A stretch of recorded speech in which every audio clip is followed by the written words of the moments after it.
All right. Good morning to all of you all.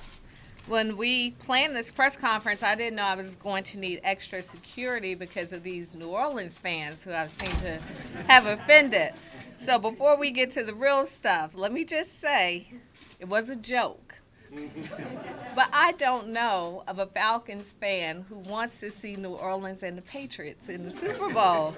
But that being said, we are so very thankful to all who will come to Atlanta to enjoy the Super Bowl. And in all seriousness, that includes Patriots fans, that includes New Orleans fans, or whomever may be in town. We are very honored to host this event that will be watched by the entire world. And we have been planning for years at this point to host the Super Bowl. And I've shared on several occasions that when I attended the Super Bowl last year, I nearly had an anxiety attack. And I know that Chief Shields and Chief Slaughter were there to witness it because it was pretty overwhelming to think that, one, as a newly elected mayor, that in just a short period of time, our city would be hosting this event. And here we are. So I was able to get my nerves together because what I quickly found out is that long before I was elected mayor, the plans were already in place along with our Super Bowl host committee, our corporate community, all of our stakeholders, our public safety stakeholders, to make sure that this event will be all that we hope for it to be. So there's several people behind me today. I'm going to call out the names on my list here. Public Safety Commissioner George Turner, Chief Erica Shields from the Atlanta Police Department, Randall Slaughter, Chief Atlanta Fire Rescue, Chris Hacker, Atlanta Special Agent in charge of the FBI, Nick Anan, Federal Coordinator, Department of Homeland Security, Rodney Bryan, Assistant Chief, APD, Scott Dutton, Interim Director, GBI, Matthew Kallmeyer, Director, Atlanta Fulton County Emergency Management Agency, Sean Stallworth, Deputy Federal Coordinator, Department of Homeland Security, Homer Bryson, Director, Georgia Emergency Management Agency, Mark McDonough, Commissioner, Georgia Department of Public Safety, Chief Paul Garucci, Georgia World Congress Center, Amy Patterson, VP of Operations and Logistics from the Atlanta Super Bowl Host Committee, Wanda Donham from MARTA, Malcolm Wiley, Assistant Deputy Federal Coordinator, U.S. Secret Service, and Paul Bowers, Chairman and CEO of Georgia Power. I'm sure I've missed some names here, but I've read those so that you would know whatever your questions are, someone here will be able to answer them for you. And with that, Chief Shields. Thank you, Mayor. Don't buy it. The mayor burns Saints jerseys every night. Yep. So you all can start calling her hotline. Well, this is really exciting. We've been preparing for this for a solid 2 years, and now we're about 11 days until we go live. And we started this journey by visiting Houston when they did their Super Bowl, and then last year Minneapolis, because we needed to see what some of the key learnings and obstacles were that they faced. What we realized almost immediately was that this was not going to be successful if we confined this to an Atlanta Police Department event. And we have worked collaboratively with over 40 state, local, and federal law enforcement agencies, and everyone has just stepped up to bat and offered their services for us. So we are in a terrific space. Our goal is for our officers to be visible, for the public to feel safe, be safe, and position ourselves so that we can react immediately to whatever scenario we are confronted with. There has been an enormous amount of time, dedication, and hard work that has gone into this planning. And what I will say is we are at the point that we are so ready for the event. I think that with anything, you can go in with a spirit of confidence if you have prepared, and we have prepared well. So here are a few key things that effective Saturday, January 26th, we will be opening up our Joint Operations Center, which is across the hallway, and we will have in there representatives from numerous entities, the state local and federal agencies, Georgia Power, MARTA, anyone that we feel that we may need to have as a touch point, immediate touch point, will be in the room with us. And this is so that communication is rapid and immediate. That is our Joint Operations Center. It will be operational from January 26th until February 5th. Our officers on January 26th will also start the cancellation of off days and 12-hour shifts. Our goal is to be vigilant and be ready. What would we ask of the public? The first thing is, please, if you see anything out of the ordinary, call 911 immediately. Let us deal with it. Call 911. Secondly, please, please, please take MARTA, take public transportation. We are going to have a number of roads that will have lane closures. We will have redirection of traffic. There's a footprint that is secure, that vehicles cannot go in, that surrounds the stadium.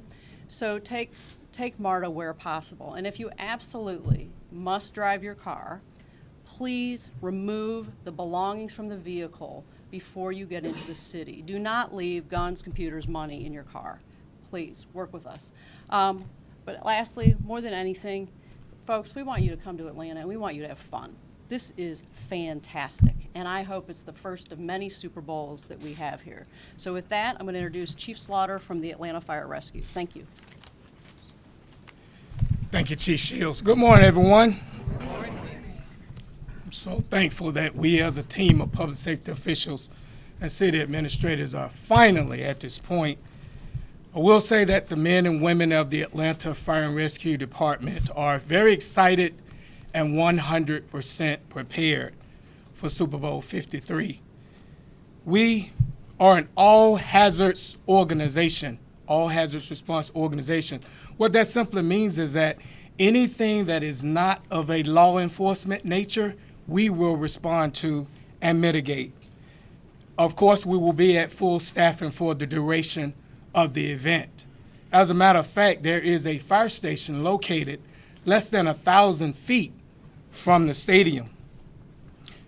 We've expanded our EMS footprint, which will include not only Fulton County Grady EMS, but also we put in place some paramedic bike teams, which will allow us easy access in areas that are heavily crowded with pedestrian traffic. From the Fire Marshal's office, we will have a full complement of fire inspectors around the clock working to inspect and correct any fire code violations as they occur. And finally, we're prepared to maintain our standard of response coverage in other areas of the city. On average, we receive 275 calls for service every day. And so we're prepared to maintain our standard of response coverage even as we protect this most important event in our city.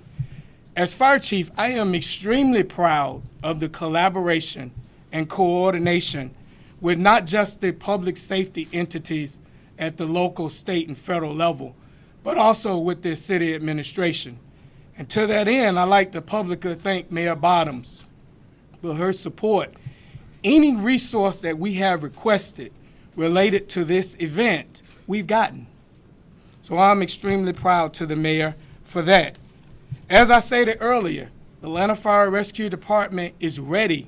We're excited, we're ready, and we're finally ready to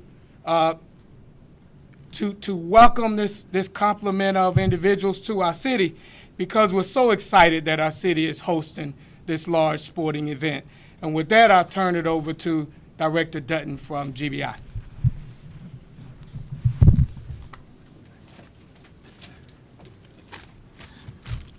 Well, it's on the horizon and we're ready. The collaboration with Atlanta Police and the Super Bowl security planning organizers has been intense over the past couple of years.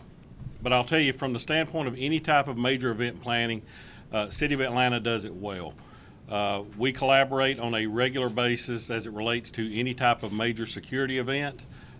This is no different. It's a little bit bigger footprint, a little bit bigger model, a little bit more involvement. So for the City of Atlanta, Chief Shields, we appreciate that collaboration throughout. We plan for just about any type of law enforcement event, crisis response, things of that nature. GBI is going to be working hand in hand with Atlanta Police and FBI as it relates to threat monitoring, threat mitigation, and investigations as that becomes necessary. Georgia's counterterrorism efforts and threat monitoring efforts through GSAC, our fusion center, will be fully operational for this window of 9 to 10 days during the event.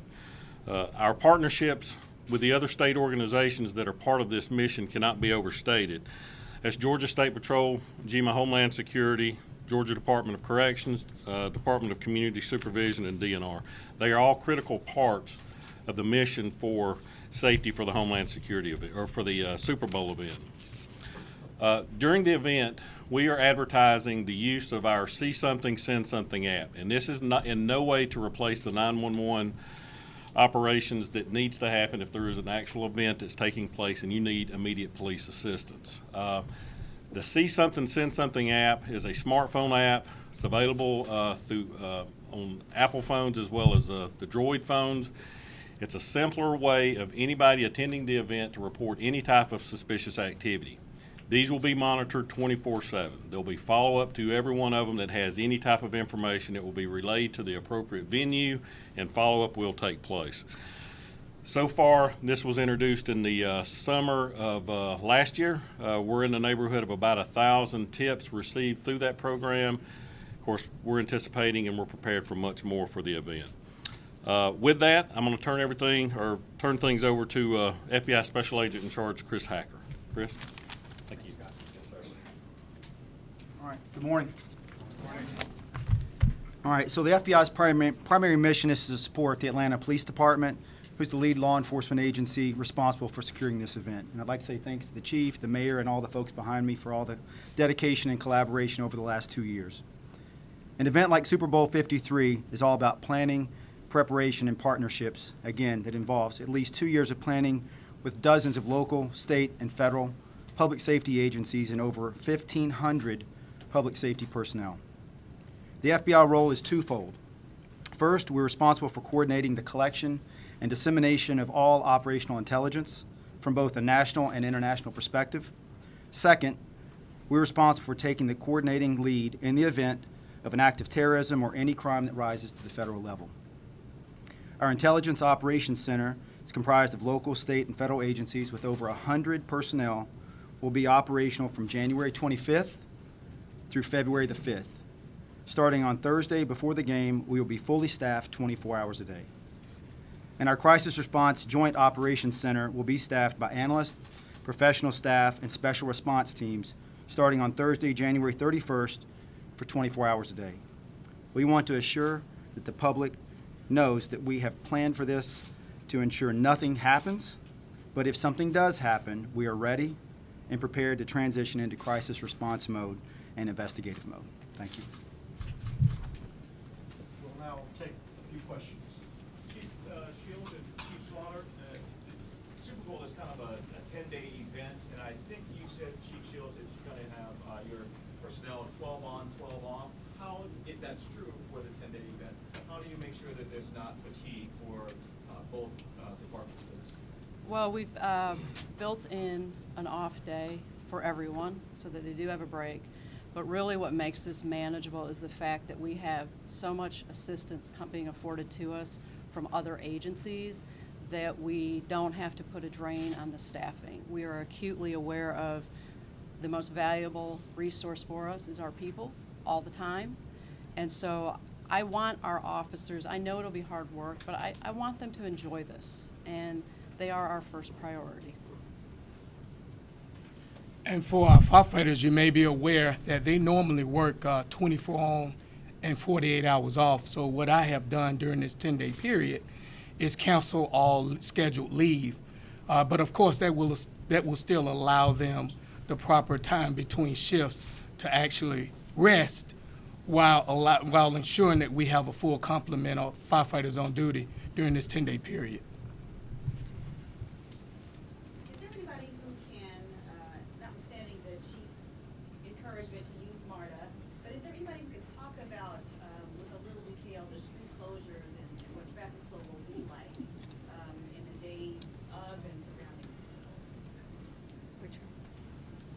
morning, Rodney Bryant. The plan that we have in place, the uniqueness of the city of Atlanta hosting the Super Bowl, allow us to have most of the event in one footprint. And so we anticipate that there will only be minimal effect of traffic outside of the footprint. You will have some traffic closures around the Fox Theater where they'll be hosting an event there. A small impact on Peachtree Street, and then the rest of the impact will be around the Mercedes-Benz Stadium and Georgia World Congress Center. We will post the actual and exact street closures, so you'll be able to see them on our website. Any other questions? In terms of preparedness, can you talk a little bit about lessons learned from big events such as the Olympic Park bombing or the shooting in Las Vegas? Well, I mean, I think the Olympics was 96, so we hadn't even had September 11th then. So everyone draws back on that. But the reality of it is we're in such a different space and things have changed so that, I mean, so much of what we rely on now is the intelligence, the data gathering, which is why our partnerships with the federal government and their resources are essential. Obviously, when you look at Las Vegas and other cities, that caught folks off guard because we hadn't had a sniper scenario prior to that effect. So I think with law enforcement, you can never get comfortable. Yes, you do glean lessons learned. And if you want to go back to the Olympics, it was common knowledge within the law enforcement community that Centennial Olympic Park was going to be the one area where bags weren't going to be checked. It was made to be, it wanted to be family friendly and friendly. Well, in hindsight, that was a mistake. So you have to, I think we're in a space now where we don't assume the positive. We prepare for the worst, while also making it a pleasurable event. But we have a lot of talent at the table, and you can never, ever stop learning and challenging yourself in law enforcement, because unfortunately, the people who inspire the negative and who want to inflict harm never stop creating. They never stop thinking, and so you have to be there with them. Commissioner Turner, you've, of course, been with the police department for a number of years, left, came back as commissioner. Give us your perspective of where we are in preparedness and what we can do as citizens to make this a peaceful event. Well, first of all, let me start by talking about this partnership. There's no way that we can sponsor and deal with an event like this without the partnership, as Chief Shields and Chief Slaughter has mentioned. It's important about the intelligence gathering. Chief Shields referred to that. The fact is we can't react unless we know what information is in place. I'm confident that the team that we put in place here, we're prepared to deal with any situation that come up. We've done an amazing job with a number of training events to prepare us as a team collectively. And I am confident that the mayor's administration have provided the resources that we need to be successful in this endeavor. I just want to add to that again, going back to Houston and going back to the Super Bowl last year, we had teams on the ground, I think 30 plus people from our public safety areas coordinating and getting prepared. And as you all know, at the beginning of the year, we also hosted the national championship college football game here as well. So large events, we aren't a stranger to large events. So I do believe that we are as prepared as we can possibly be. Certainly there are factors that we don't control, such as what's happening with our federal government shutdown and with the long TSA lines. And as we approach Super Bowl in this 10-day window, we are continuing to encourage people to get to the airport very early. Our concern is not so much people coming in, because we know that it will be spread out over a 10-day period, but then there's what we call mass exodus Monday, and it's my hope personally that some folk will delay their departure until Tuesday even, because right now we have, I believe, about 70 or 80,000 people who go through Hartsfield-Jackson Atlanta International Airport every day. That Monday, I believe we expect to have 110,000 people going through the airport. So it's my hope that by then the federal government shutdown will be history and that things will go as smoothly as possible. But I do believe from a public safety standpoint, we are as prepared as we can be. We are praying for great weather, just like we have today. And hopefully things will be running smoothly with our security lines. Last question. You mentioned the airport, but are there any other things that are being impacted by the federal government shutdown in terms of public safety? Well, we know that with each day, another agency is being impacted. And so we are filling in as best that we can on the ground in the city of Atlanta. And it's just our hope that it ends very quickly. I've had conversations with our federal partners, and everyone's very well aware of what the impact can be, not just to the men and women who work each and every day, but obviously we're hosting a big event. And I just encourage the public, if you are at the airport, just say thank you to our TSA agents who are continuing to show up. We're grateful in Atlanta. We've got a lot of partners who are chipping in to do things such as providing meals. We have offered free parking for our TSA agents, but obviously we are in uncharted territory with a shutdown that's gone on this long. And it's we are preparing as best we can from our vantage point. Thank you. You're welcome to stay in this room if you want to do any one-off interviews. All right. The PIOs for these agencies are over here. Thank you for coming today. Please grab Thank the you. press kit. Traffic plans are in the press kit. So